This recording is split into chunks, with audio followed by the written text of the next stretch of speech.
Skaistie piedzīvojumi sākas pēc 60. Visu to labi nobaroto valdi. Jo dažiem vecumā rodas pavisam trakas idejas. Ko dari?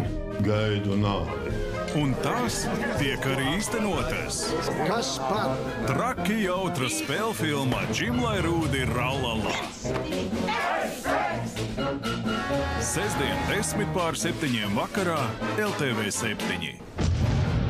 Vai tu jau pieteicies brīvprātīgajos? 48 stundas namēs ēt šeit turēsies. Latviešu puiši, kas ierauti svešu lielvaru karā. Cīņa jau izvērtās vēlāk. To filmu ar visiem nosaukumiem, labojumiem un neskaitāmām skatēm. Jautājums par izvēlēm, vēsturiskām un cilvēciskām.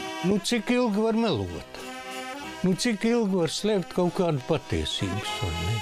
Viena no nozīmīgākajām režisora Rolanda Kalniņa filmām. Man nepatīk stāstīt, ko es ar šo filmu gribu pateikt. Akmens un šķembas, filmas arheoloģija. Sestdien 10:30 no rīta LTV 7 un Replay LV. Uzreiz pēc tam mākslas filma Akmens un šķembas. Mūsu sieviešu basketbola valstsvienība sāk kvalifikācijas turnīru uz 2025. gada Eiropas čempionātu. Pirmā spēle ar mūsu grupas favorīti Franciju.